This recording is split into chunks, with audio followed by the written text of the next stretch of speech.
सभी साथियों को नमस्कार। स्वागत है श्री राम कोचिंग के ऑनलाइन प्लेटफॉर्म पर। साथियों, हम रीट के जो विषय हैं उनका विषयों में शिक्षा मनोविज्ञान का आज अध्ययन करने जा रहे हैं। मनोविज्ञान की एक शाखा है। अब आगे कल जो अपनी क्लास पढ़ी थी उसमें यह था कि मनोविज्ञान के विभिन्न संप्रदाय और उनके प्रवर्तक थे। उसके बाद जो बात आती है कि एक नया बिंदु आज लेके आया हूँ जिसका नाम है शिक्षा मनोविज्ञान। अब ये शिक्षा मनोविज्ञान की जब बात आती है तो ये प्रश्न सूझता है कि ये शब्द कहाँ से आ गया। ये मनोविज्ञान के समान ही एक दूसरा विषय है या इसकी एक शाखा है या इसका भी एक संप्रदाय है, ये प्रश्न उठना स्वाभाविक है। हम आगे जो बालक का अध्ययन करेंगे कि बालक जो विद्यालय जाता है, विद्यालय में अध्यापक ये अमुक प्रकार से काम सिखाता है। अब अध्यापक जो उसे कक्षा में ये सिखाता है, उसकी शिक्षण विधियाँ प्रयोग में लाता है, शिक्षण सहायक सामग्री प्रयोग में लाता है। ये आदि आदि विषय मनोविज्ञान के हैं या शिक्षा मनोविज्ञान के? ये प्रश्न जो है एक अनसुलझा सा है।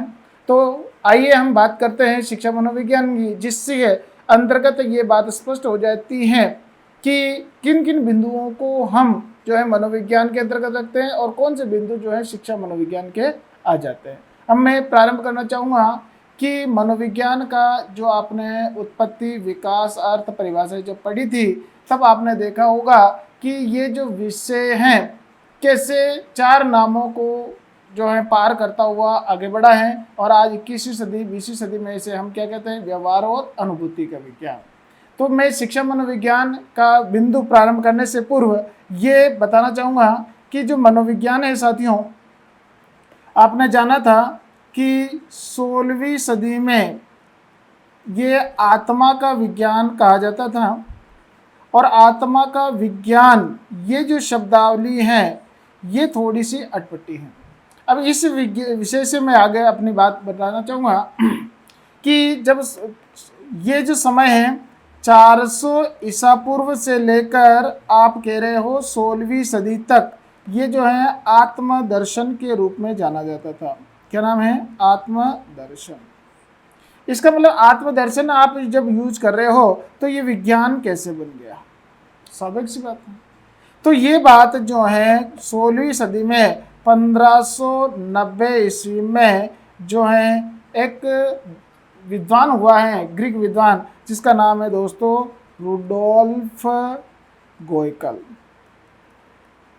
ये बिंदु पहले भी मैं थोड़ा सा चर्चा कर चुका हूँ, लेकिन मैं इसलिए कहना चाह रहा हूँ कि आपका मनोविज्ञान और शिक्षा मनोविज्ञान वाला जो थोड़ा सा भ्रम उत्पन्न होता है वो क्लियर हो जाए।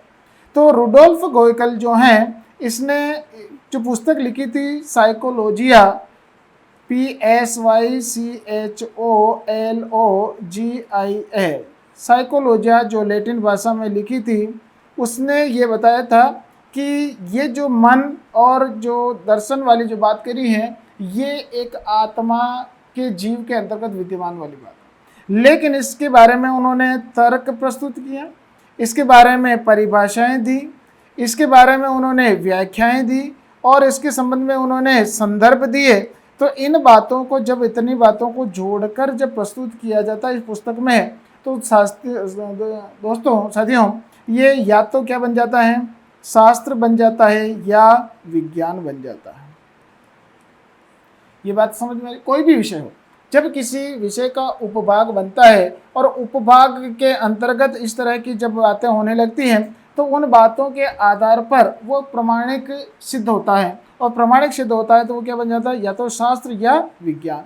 जैसे मैं अगर बात करूं कि दर्शन शास्त्र, ये जिसमें प्रैक्टिकल नहीं होता, प्रैक्टिकल का मतलब ये है कि जिसकी प्रयोगशाला नहीं होती, तब तक तो वो विषय शास्त्र कहलाता है। जैसे दर्शन शास्त्र, राजनीति शास्त्र, इसी तरह जो है शास्त्र विषय या विज्ञान कहलाता है। जैसे कौन सा? राजनीति विज्ञान, सामाजिक विज्ञान, इस तरह के शब्दों का हम प्रयोग करते हैं। तो ये बात आती है कि जब ये 16वीं सदी में इनके बारे में इस तरह की जो बात करने लगे तो क्या कहलाना है, शास्त्र या विज्ञान। अब यहाँ पर बात आती है कि जिसकी चर्चा हो रही थी वो कौन से शब्द हैं? आत्मा। अब आत्मा जो कि शब्द है इसकी विस्तृत व्याख्या, तर्क, परिभाषा प्रस्तुत की गई। तो उस आत्मा के आगे क्या शब्द लगाए जाए? आत्मा के आगे शास्त्र लगाए या विज्ञान?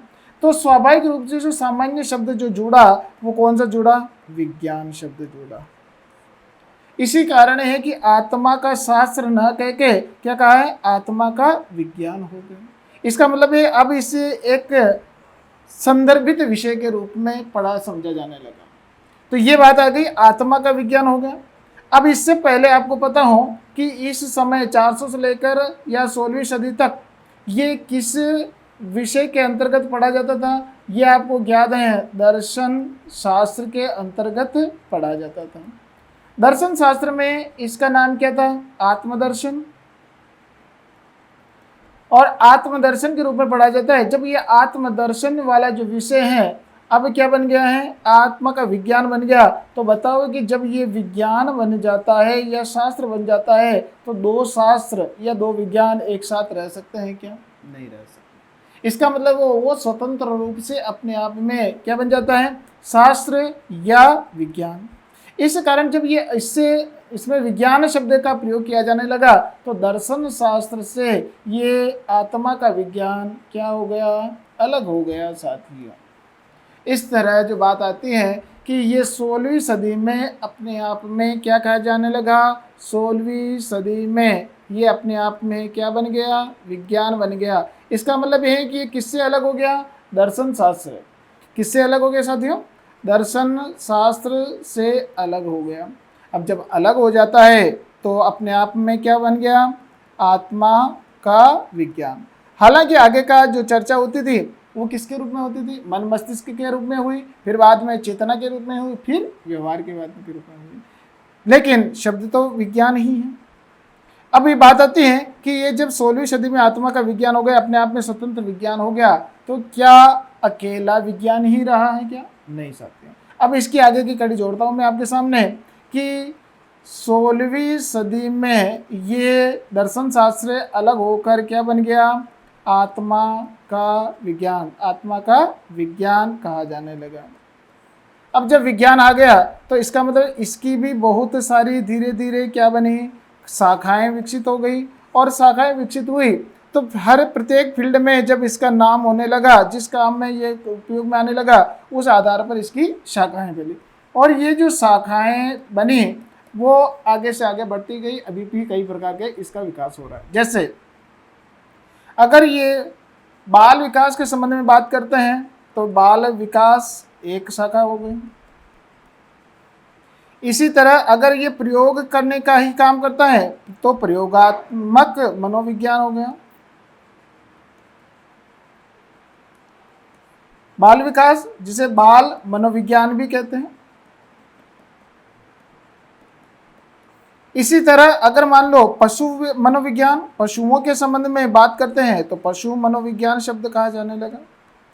इसी तरह अगर मान लो समाज के रूप में कह रहा था तो समाज मनोविज्ञान कहा जाने लगा। इसी तरह एक शब्द और हो गया कि इसकी शाखा शिक्षा के रूप में भी आने लगी, तो शिक्षा के साथ अगर मनोविज्ञान जुड़ जाता है तो क्या कहलाएगा, शिक्षा मनोविज्ञान। अब यहाँ पर हम बात को लेना चाह रहे थे, शिक्षा मनोविज्ञान और बाल मनोविज्ञान।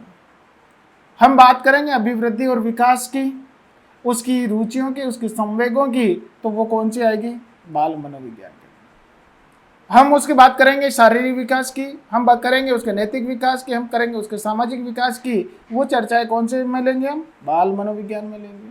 हम बात करेंगे उसकी शिक्षण सूत्र की, हम बात करेंगे उसकी शिक्षण विधियों की, हम बात करेंगे शिक्षण के साधनों की या विद्यालय के एनवायरनमेंट की, वातावरण की, तो वो कौन सा भाग आएगा, शिक्षा मनोविज्ञान। तो इसका मतलब वो किसकी शाखा है, मन आत्मा के विज्ञान या मनोविज्ञान की आगे शाखा है। ठीक है, आत्मा का विज्ञान और आगे चलकर इसको क्या कह रहे हो आप, मनोविज्ञान। अभी जो शब्द है, विषय है, वो क्या है, मनोविज्ञान। अब एक शाखा ये हो गई, एक शाखा ये हो गई, जिसमें हम अध्ययन करने जा रहे हैं। तो आज का जो विषय हम लेके आए हैं, चल रहे हैं, वो क्या है आपका, शिक्षा मनोविज्ञान। अब अगला जो शिक्षा मनोविज्ञान का अगर टॉपिक क्लियर हो जाता है तो हम फिर बाद में अभिवृद्धि की चर्चा करेंगे, फिर हम विकास की चर्चा करेंगे, फिर हम उसके शारीरिक विकास की चर्चा करेंगे। तो ये पार्ट हम किसके बारे में लेंगे, बाल मनोविज्ञान। लेकिन वो शाखा किसकी होगी, मनोविज्ञान की एक शाखा है, और ये भी एक मनोविज्ञान की शाखा है। तो अब तो क्लियर हो गया साथियों कि 16वीं सदी में जब ये स्वतंत्र विज्ञान बन गया आत्मा का या मनोविज्ञान, तब उसकी अनेक शाखाएं विकसित हुई और उन शाखाओं में एक शाखा जो है कौन सी है, मनोविज्ञान, शिक्षा मनोविज्ञान भी एक शाखा। तो आज का जो अपना विषय है वो क्या है, शिक्षा मनोविज्ञान। तो शिक्षा मनोविज्ञान का सबसे पहले हम क्या देखना चाहेंगे, अर्थ देखते हैं। शिक्षा मनोविज्ञान जो आपके शिक्षा जो प्राचीन काल से अनवरत रूप से चली आ रही हैं, उसमें हम किस बात को जोड़ देते हैं, मनोविज्ञान के विषयों को। मनोवैज्ञानिक सिद्धांतों, मनोवैज्ञानिक प्रयोगों, मनोवैज्ञानिक बातों को अगर हम शिक्षा के साथ जोड़ देते हैं तो दोनों का मिला हुआ स्वरूप क्या होता था, शिक्षा मनोविज्ञान। अब जब बात आएगी, आप जो अब बात करोगे सर आप मनोविज्ञान का अर्थ परिभाषा तो बड़ा बता चुके हैं, इसकी बातें विकास तो बता चुके हैं, तो अभी जो हम चर्चा करेंगे वो मात्र किसकी होगी, अर्थ की जो चर्चा होगी तो वो शिक्षा की होगी, और दोनों को मिलाकर जो बाद में परिभाषाएं जो पढ़ाऊंगा वो शिक्षा मनोविज्ञान की होगी। तो अभी जो अर्थ होगा वो किससे लूंगा, शिक्षा से लूंगा, और शिक्षा अलग है और मनोविज्ञान अलग है। तो शिक्षा और मनोविज्ञान को जोड़ने के बाद क्या बनेगा, शिक्षा मनोविज्ञान। किसकी शाखा है, ये मनोविज्ञान की एक शाखा है। अब शिक्षा मनोविज्ञान की एक शाखा है तो उसका उद्भव और विकास कैसे हुआ है, ये दूसरा बिंदु होगा, हम ध्यान से देखेंगे। तो अर्थ पर चर्चा करता हूँ आपके सामने कि सबसे पहले शिक्षा शब्द आएगा। तो शिक्षा शब्द हमारा जो हिंदी का शब्द है, और हिंदी में जो शिक्षा शब्द है वो शिक्ष धातु से बना है, और हमारी जो मातृभाषा है वो धातु में जो शब्द है वो कहाँ से लिए गए हैं दोस्तों, संस्कृत से। और संस्कृत में मूल रूप से ये कौन सी धातु है, शिक्ष धातु, और शिक्ष धातु से ही हमारे पूरी शब्दावली बनती है। तो इसका अर्थ क्या होता है, तो इसका सामान्य रूप से अगर अर्थ लें तो क्या है, जानना या सीखना होता है। जानना या सीखना ये संस्कृत में शिक्ष धातु से लिया गया है। हम किसी भी विषय के बारे में, किसी प्रकरण के बारे में, किसी टॉपिक के बारे में कोई नई जो बातें हैं हम उसको जानना चाहते हैं तो हमारा उसमें क्या होगा, सीखना होगा या शिक्षा प्राप्त करना होगा, और मूल रूप से ये शब्द शिक्ष धातु से लिया गया। इसी प्रकार जो अगला जो आता है अंग्रेजी, अंग्रेजी में इसे क्या बोलते हैं, एजुकेशन। एजुकेशन जो शब्द है वो अब बात आती है कि इंग्लिश की मातृभाषा क्या होगी, लैटिन, और लैटिन से कौन से, ग्रीक भाषा। ये हम साइकोलॉजी या मनोविज्ञान के अर्थ में भी ले चुके हैं। तो इसी प्रकार हम देखते हैं कि एजुकेशन कौन सी भाषा से, लैटिन भाषा में किस शब्द के रूप में प्रयोग किया गया, तो उस रूप का आता है लैटिन भाषा में एजुकेटम। अब एजुकेटम शब्द से आपका क्या निकल के आया, इसमें से निकल गया ई और केटम, डुको केटम। तो इसमें ई और इसका केटम का अर्थ क्या होता है, ई का मतलब होता है अंदर से या आंतरिक शक्तियाँ, और केटम का अर्थ क्या होता है, आगे बढ़ाना या अग्रसर करना। इसका मतलब है कि आंतरिक शक्तियों को आगे बढ़ाना, आगे कहाँ ले जाएंगे, बाहर ही तो निकालेंगे। अपनी जो विशेषताएं हैं, अपने में जो गुणधर्म है, हम उनको पूर्णतः विकसित करके व्यवहार में लाते हैं, तो ये क्या होता है, बाहर निकालना, आंतरिक शक्तियों को विकसित करके बाहर की ओर निकालना। ये हमारे क्या नाम, विवेकानंद ने भी यही बात कही है। तो पूर्ण रूप से अर्थ लें तो अर्थात क्या होता है, आंतरिक शक्तियों को विकसित करके उन्हें व्यवहार में लाना होता है, बाहर निकालना होता है। इस प्रकार अर्थ हम अंग्रेजी में भी लिया और संस्कृत में भी लिया। लेकिन अब आपको साथियों बताया मैंने कि लैटिन भाषा किससे बनी है, ग्रीक से। तो ग्रीक भाषा में इस शिक्षा के लिए क्या और शब्द भी प्रयोग में लाए जाते हैं, बिल्कुल लाए जाते हैं। दो शब्द ऐसे और आते हैं जिनमें शिक्षा से जुड़े हुए बात आते हैं। एक तो शब्द है एजुकेयर, EDUCARE। एजुकेयर का मतलब होता है आगे की ओर बढ़ाना, कि जो स्थिति है मनुष्य ने जन्म लिया है इसको उत्तरोत्तर आगे की ओर बढ़ाने का काम करता है, तो वो वाक्य क्या कहलाता है, एजुकेयर। दूसरा शब्द है इसमें, और अगला वाला जो शब्द आ रहा है उसमें देखना कितना सा फर्क है, ये भी ग्रीक भाषा का है।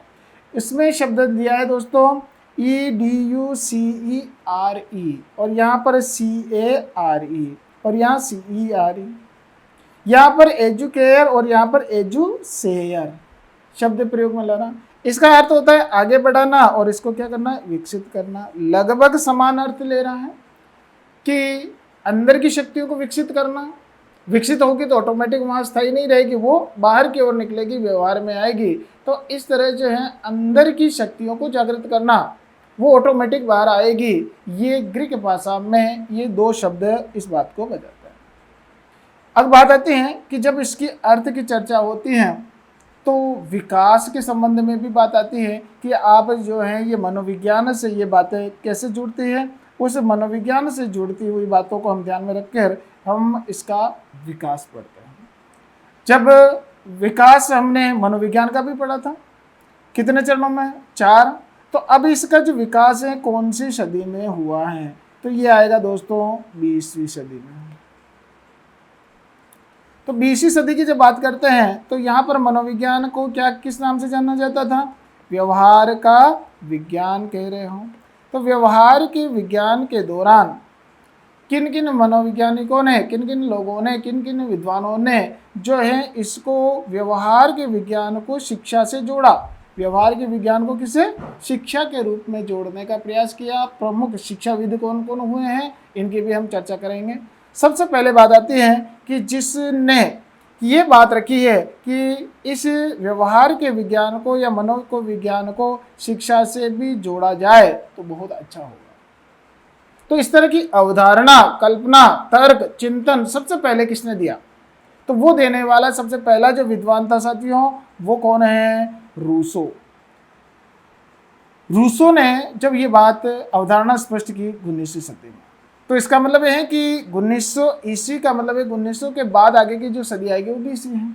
तो 1900 ईस्वी में, एग्जैक्ट 1900 ईस्वी में ये शिक्षा मनोविज्ञान एक शाखा के रूप में होगा। लेकिन ये बच्चा 1900 में जन्मा और 1920 में बड़ा हो गया, विकसित हो गया। तो इसका मतलब 1900 से 1920 तक के किन किन विद्वानों ने इसे बहुत अच्छी शाखा के रूप में विकसित करने का प्रयास किया। तो पहली अवधारणा जो है वो किसने दी है, रूसो के द्वारा दी गई। और रूसो जो विद्वान हैं ये पाश्चात्य विद्वानों में जो है जागृति, झंझावात लाने का काम किया। इसकी 2 पुस्तकें हैं जो हैं पूरा तहलका मचा देता है, पूंजीवाद को धराशायी कर देता है। और वो 2 पुस्तकें कौन कौन सी इसकी दोस्तों, इनकी पहली तो आती हैं, एक तो है सामाजिक समझौता जिसे हम सोशल कॉन्ट्रैक्ट कहते हैं अंग्रेजी में, और मनोविज्ञान में जो तहलका जमाती है वो पुस्तक कौन सी है, एमिल। ये पुस्तक के बारे में कई बार प्रश्न भी पूछा गया। एक पुस्तक का पात्र जो है, इसमें एक छोटा बालक है, उस बालक का नाम भी क्या रखा गया, एमिल रखा गया। एमिल पुस्तक का नाम भी है और उसका बालक जो है पात्र, उसका नाम भी एमिल है।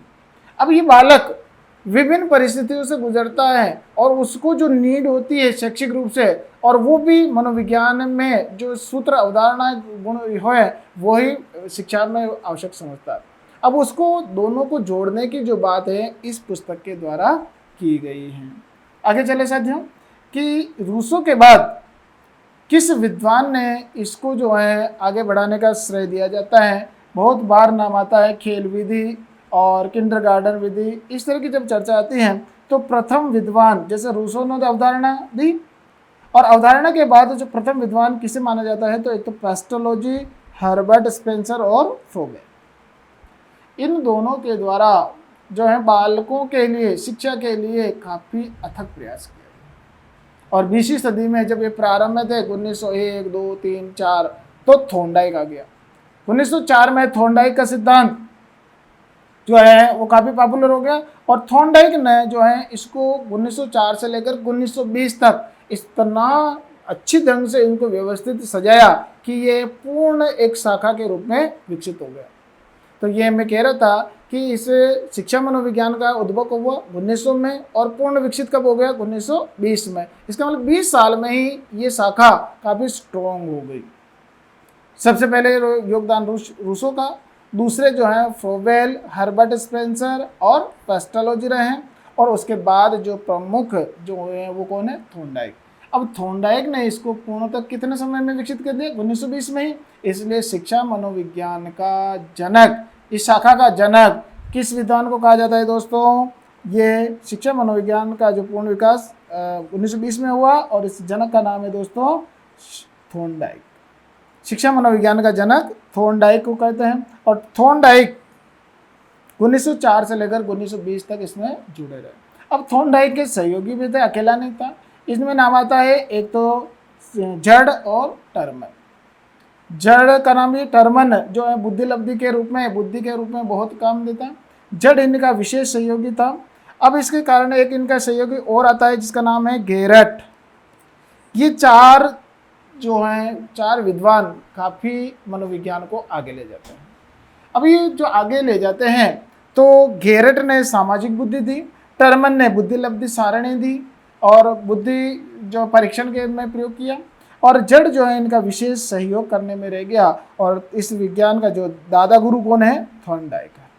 अब इसका मतलब 3 विद्वानों का विशेष योगदान है। तो इन विद्वानों को याद रखेंगे, जड़, टर्मन, थॉर्नडाइक और गेरट। ये शिक्षा मनोविज्ञान के प्रमुख जो है नींव के पत्थर हैं। शिक्षा मनोविज्ञान का जनक कौन है? थॉर्नडाइक आता है। थॉर्नडाइक के बाद बात आती है कि इस शिक्षा मनोविज्ञान की परिभाषाओं का क्रम। अब शिक्षा मनोविज्ञान की परिभाषाएं जो है कई विद्वानों ने दी हैं। अब यह है कि शिक्षा की लेंगे या शिक्षा मनोविज्ञान की। अब यह भी कन्फ्यूजन है कि हमने अभी जो अर्थ देखा था वो किसका देखा था? केवल शिक्षा का। लेकिन अब हम जो परिभाषाएं देखेंगे वो दोनों को मिला के आएगी, कि शिक्षा और मनोविज्ञान को मिला देते हैं तो दोनों की मिलीजुली परिभाषा बात क्या आती है। एक सबसे पहले मैं परिभाषा, जैसे मैंने मनोविज्ञान के बारे में परिभाषा दी थी, उनकी लगभग अभी मैं विद्वानों के नाम याद रखूंगा, आपके सामने रखता हूं, तो आप थोड़ा सा धुंधला सा उनकी बातें याद आ जाएगी। इसी प्रकार जो है शिक्षा मनोविज्ञान की परिभाषाएं आपके सामने रखने जा रहा हूं, और वो परिभाषाएं जो हैं वो भी आपको रटना नहीं है, केवल हिंट के रूप में याद रखना है कि वो परिभाषा का हिंट क्या है। और मैं जो आपके स्मृति पटल पे लाता हूँ कि सबसे पहले बताओ कि शिक्षा मनोविज्ञान की अवधारणा किसने प्रस्तुत की? रूसो ने। और रूसो ने कितनी पुस्तकें लिखी? 2। एक तो सामाजिक समझौता जो पॉलिटिकल का आधार बनती है, और दूसरी पुस्तक कौन सी है? एमिल, जो कि मनोविज्ञान का आधार बनती है। तो उसी के आधार पर मनोविज्ञान की पहली परिभाषा मैं रूसो के द्वारा ही दिखाता हूँ। और रूसो क्या कहता है? सिंपल सी बात कहता है कि एक बालक जो है क्या है? पुस्तक के समान है। बालक क्या है? पुस्तक के समान है। और पुस्तक कौन सी लिखी? एमिल है, वो जानते हैं, जिसका अध्ययन सभी अध्यापकों को क्या है? करना चाहिए। इसका मतलब यह है कि प्रत्येक बालक एक पुस्तक है, और उस बालक को पढ़कर ही उस बात का जो है अध्यापन कराना चाहिए। तो बालक को पहले समझना जरूरी है, और उसके बाद उससे बातों की ज्ञान से जो है उसे आरोपित करना या अपलावित करना चाहिए। तो इसका मतलब है कि बालक एक पुस्तक के समान है। ये शब्द किसने कहे हैं? तो तुरंत याद आ जाएगा आपको किसने कहे हैं दोस्तों? ये कहे हैं रूसो महोदय के द्वारा। अब दूसरी परिभाषा बिल्कुल छोटी सी ले रहा हूँ, तो विद्वान का नाम भी छोटा सा, और उस विद्वान का नाम क्या है? पिल। अब पिल जो है वो परिभाषा देता है जैसे वॉटसन ने दी थी, क्या? मनोविज्ञान शिक्षा का मनोविज्ञान है। तो यहाँ पर भी मनोविज्ञान जो है वॉटसन के द्वारा क्या है? मनोविज्ञान व्यवहार का विज्ञान, सॉरी अपने शब्द लेता हूँ कि मनोविज्ञान व्यवहार का विज्ञान है। केवल इतनी छोटी सी परिभाषा दी। तो इसी प्रकार जो पिल महोदय ने क्या कहा है कि पिल महोदय कह रहा है किसकी परिभाषा है? शिक्षा मनोविज्ञान की। तो यहाँ पर शब्द क्या है? शिक्षा का विज्ञान है। सामान्य सी बात बता दी, जितना बड़ा विद्वान है उतनी बड़ी परिभाषा हो गई। कितने विद्वान हो गए? 2। पहला रूसो, दूसरा पिल। अब तीसरी परिभाषा आपके सामने लेके आ रहा हूँ, और वो कौन सी कह सकते हो? रूसो के बाद दूसरी जो परिभाषा दी गई है शिक्षा मनोविज्ञान में, वो विद्वान है पिल महोदय। अब जितना बड़ा नाम है पिल, 2 अक्षरों का नाम है, तो परिभाषा भी बहुत छोटी सी दी गई है। जैसे मनोविज्ञान की सबसे पहली परिभाषा हमने वॉटसन की पढ़ी थी, और ये कहा था कि जिसकी परिभाषा दी जाती है उसका नाम पहले आता है। तो यहाँ पर भी वही बात है कि सबसे पहले हम जो बात करेंगे परिभाषा किसकी है? शिक्षा मनोविज्ञान की। तो यहाँ तो बात समाप्त हो गई, कोई परिभाषा का लेना नहीं और आपको याद रखना नहीं। आगे वॉटसन ने क्या कहा था कि मनोविज्ञान किसका है? व्यवहार का विज्ञान, क्योंकि व्यवहार आदि था तो व्यवहार का विज्ञान है। और यहाँ पर जो पिल ने शिक्षा का विज्ञान शब्द जोड़ दिया है। तो यहाँ पर भी आपको रटने की कोई बात जरूरी नहीं है, केवल याद रखना है कि शिक्षा मनोविज्ञान शिक्षा का विज्ञान है। ये पिल महोदय के द्वारा दी गई और छोटा सा नाम, खुद का और छोटी सी परिभाषा। दो बातें याद हो गई। एक तो सबसे पहले अवधारणा देने वाला रूसो था और उसने किताब लिखी थी एमिल, और उसी किताब को आधारित करके उसने परिभाषा दे दी कि बालक, प्रत्येक बालक एक पुस्तक के समान होता है। और आगे जो है पिल महोदय के द्वारा इस तरह की परिभाषा। तीसरी जो परिभाषा है जिसके बिना मनोविज्ञान अधूरा है, काँव काँव सब जगह पहुंच जाता है, तो कि क्रो एंड क्रो क्या कहता है, और ये मोस्ट इम्पोर्टेंट परिभाषा है और इस परिभाषा से कई बार प्रश्न पूछा गया या ये परिभाषा में कई बार है। कौन सी है कि शिक्षा मनोविज्ञान की परिभाषा है, ये तो मान लिए हम।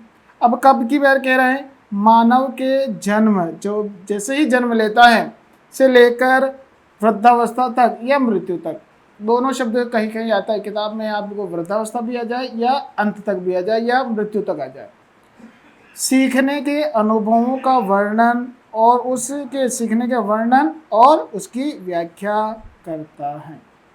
किसकी व्याख्या करता है? जन्म से लेकर मृत्यु तक इंसान क्या करता है, सीखने के अनुभव कैसे बटोरता है, सीखने के जो अनुभव बटोरता है उसका विश्लेषण व्याख्या करना ही क्या है, शिक्षा मनोविज्ञान। किसने कहा है? Crow and crow. मैं कहा मोस्ट इंपोर्टेंट है, कई बार परीक्षा में पूछी गई, याद रखेंगे। तो हमने तीसरी परिभाषा देखी क्रो एंड क्रो के अनुसार। अगली चौथी परिभाषा देखते हैं स्किनर के अनुसार। स्किनर ने अधिगम सिद्धांत दिया है जिसमें उसने चूहे पर भी प्रयोग किया और कबूतर पर भी किया। कौन सा सिद्धांत है अधिगम का? क्रिया प्रस्तुत का सिद्धांत है। आगे चर्चा करेंगे। हालांकि शिक्षा मनोविज्ञान में भी इसकी एक नहीं, दो नहीं, तीन परिभाषाएं और तीनों ही प्रश्न परीक्षा में आए हुए परिभाषाओं से, तो हम तीनों परिभाषाओं को बाद ध्यान में ले लेते हैं। स्किनर जो है ये 1938 की बात है, अंग्रेजों के समय में। तो उस समय ये पाश्चात्य विद्वान क्या क्या परिभाषा दे रहा था, देखो। पहली परिभाषा जिसमें बात कही गई है शिक्षा मनोविज्ञान की परिभाषा है, मान लिया। अब ये आता है मानवीय व्यवहार का, जैसे मान लो मानवीय व्यवहार का जो ये पक्ष है मनोविज्ञान का, और ये मनोविज्ञान का पक्ष है, तो फिर किसका? शैक्षिक परिस्थितियों में अध्ययन करता है। इसका मतलब है कि किस किस विषय को जोड़ता है, ये मनोविज्ञान और कौन से विषय को या किस भाग को? शिक्षा को जोड़ता है। इसका मतलब शैक्षिक परिस्थितियाँ, विद्यालय, शिक्षा, ये सब जुड़ जाता है, तो दोनों को मिलाते हैं तो क्या बन जाएगा? शिक्षा मनोविज्ञान बन जाएगा। तो ये है कि मानवीय जो सिद्धांत है, बाल विकास के जो भी सिद्धांत है, हम शिक्षा में प्रयोग करते थे, तो क्या बन जाएगा? शिक्षा मनोविज्ञान बन जाता है। ये स्किनर की पहली परिभाषा है। दूसरी परिभाषा क्या कही है कि इसने कहा है शिक्षकों की तैयारी की आधारशिला। शिक्षा मनोविज्ञान शिक्षकों की तैयारी की आधारशिला है। किसने कहा है? तो स्किनर ने। सीटेट में प्रश्न आया हुआ है साथियों कि शिक्षकों की तैयारी की आधारशिला किसने कहा है? स्किनर महोदय ने। तीसरी इसी से मिलती जुलती एक और परिभाषा तीसरी क्या? शिक्षा मनोविज्ञान सीखने सिखाने की विज्ञान है या पद्धति है। तो सीखने सिखाने की जो पद्धति है या प्रक्रिया है, ये किसने कहा है? स्किनर के द्वारा। तो ये तीनों बातें याद हो गई। एक तो मनोविज्ञान या व्यावहारिक सूत्रों को शिक्षा में प्रयोग करना शिक्षा मनोविज्ञान। दूसरा कहते हैं कि अध्यापक के लिए सीखने सिखाने की विद्या है, और एक दूसरा है शिक्षकों की तैयारी की आधारशिला क्या है? शिक्षा मनोविज्ञान। ये तीन बातें हमने किसके संबंध में पढ़ी? स्किनर के संबंध। अगली जो परिभाषा ले रहा हूँ वो महोदय कौन से हैं? स्टीफन महोदय क्या दे रहा है कि शिक्षा मनोविज्ञान, क्योंकि परिभाषा किसकी है? शिक्षा मनोविज्ञान की। यहाँ तक बात आएगी शैक्षणिक विकास का क्रमिक अध्ययन है शैक्षणिक विकास का। तो क्या जब से शिक्षा विकसित हुई है उसका है कि मनुष्य जन्म लेने के बाद उसमें जो शिक्षा के जो संपुट आते जाते हैं उसका विकास करना। तो ये मनुष्य में जन्म लेने के बाद जो शिक्षा उसमें आती जाती है उसका क्रमिक अध्ययन करना क्या कहलाएगा? शिक्षा मनोविज्ञान। और यही बात तो स्पष्ट की है क्रो एंड क्रो ने। क्या कहा है कि मनुष्य के जन्म से लेकर वृद्धावस्था तक जितने भी सीखने के अनुभव हैं उसका वर्णन और व्याख्या करना। और इसी बात को घुमाकर जो है स्टीफन ने रखी है। क्या कहा है कि मनोविज्ञान में शैक्षिक विकास का क्रमिक अध्ययन किया जाता है। तो ये क्रमिक अध्ययन वाली बात याद रख लेंगे। और परिभाषा किसकी हो गई? स्टीफन महोदय की। इसी प्रकार आगे चले हम कि चौथी परिभाषा किसने दी है? कोलसैनिक। कोलसैनिक का नाम भी बहुत बार आता है, ये परिभाषा भी इम्पोर्टेंट है। और इसने जो है मनोविज्ञान के संबंध में क्या परिभाषा दी साथियों? शिक्षा मनोविज्ञान की परिभाषा है। अब इसमें आता है मनोविज्ञान के सिद्धांतों, यही बात कही गई है। यहाँ पर मानवीय व्यवहार कह दिया और यहाँ मनोविज्ञान के सिद्धांत कह दिया। वह खोजों का किस में प्रयोग करना है? शिक्षा में प्रयोग करना। स्किनर भी ये कह रहा है कि मानवीय व्यवहार मनोविज्ञान को शैक्षिक परिस्थितियों में जोड़कर अध्ययन करना शिक्षा मनोविज्ञान है। तो यहाँ पर कोलसैनिक भी लगभग वैसी मिलती जुलती परिभाषा दे रहा है कि मनोविज्ञान के सिद्धांतों का और खोजों का, जितने भी खोजें की गई हैं उसका प्रयोग शिक्षा में करना ही क्या कहलाएगा?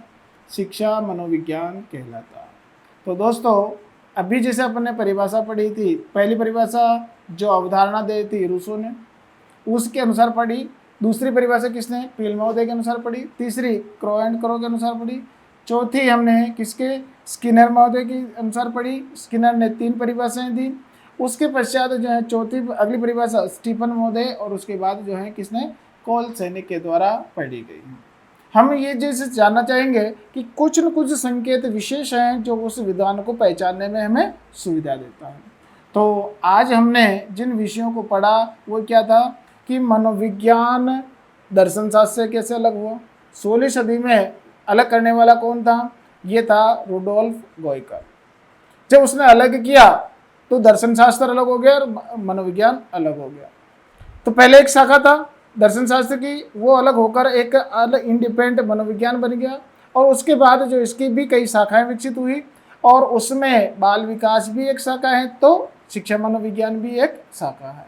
अब बात आती है कि शिक्षा मनोविज्ञान कब से अंकुरित हुई? 19वीं सदी में या 1900 में, सॉरी 20वीं सदी में, 1900 में। और उसके बाद जो है इसका पूर्ण विकास कितने सालों में हो गया? मात्र 20 सालों में। अब 20 सालों में जो विकास किया है किन किन विद्वानों में? सबसे पहले जो अवधारणा दी है वो रूसो ने दी। रूसो के बाद जो प्रमुख शिक्षा मनोवैज्ञानिक हुए हैं वो शिक्षाविद कौन कौन थे? आपको पता है पेस्टालोजी, आपके क्या नाम, हर्बर्ट स्पेंसर और पेस्टालोजी, ये सारे जो विद्वान हैं इन्होंने जो है पहले प्रारंभिक शिक्षा मनोविज्ञान के रूप में हुए। लेकिन शिक्षा मनोविज्ञान का वास्तविक जनक कौन कहलाया? थॉर्नडाइक को कहा जाता है। 1904 के बाद इतनी गति गिरी कि उन्होंने जो 1920 तक उन तीनों चारों सहयोगियों ने इसको एक बिल्कुल पूर्णवेद शाखा के रूप में विकसित कर दिया। तो शिक्षा मनोविज्ञान का जनक थॉर्नडाइक है। और थॉर्नडाइक के साथ सहयोगी कौन थे? जड़ महोदय थे, टर्मन महोदय थे और कौन जुड़े हुए थे कि गेरेट महोदय ने, जो बुद्धि के संबंध में ही इनका विशेष योगदान माना जाता है, सामाजिक बुद्धि का कॉन्सेप्ट दिया है, इन्होंने जो है 1920 तक इसे विकसित कर लिया। अब जब बात आती है विकास के बाद परिभाषा की, तो परिभाषाएं आपको याद मैंने बताई थी कि रूसो, उसके बाद कौन आता है? पील के बाद कौन आता है? क्रो एंड क्रो, स्किनर, फिर आता है कौन सा? स्टीफन, और उसके बाद आता है कोलसैनिक। तो यहाँ तक बात एक बार रिपीट हो गई अपनी, और आप भी इसको एक बार क्लास को चला कर देखें, ये कंप्लीट हो जाएगा। अगला जो टॉपिक मैं लेके आ रहा हूँ कि शिक्षा मनोविज्ञान के उद्देश्य क्या हैं, उसकी प्रकृति क्या है और शिक्षण सूत्र क्या है, वो मेथोडोलॉजी में प्रमुख आधार बनता है। इसी के साथ हम ये शिक्षा मनोविज्ञान का टॉपिक समाप्त करेंगे। पहले पार्ट में यहीं तक रखते हैं। घर पे रहें, पढ़ते रहे दोस्तों। जय हिंद, जय भारत। थैंक यू दोस्तों।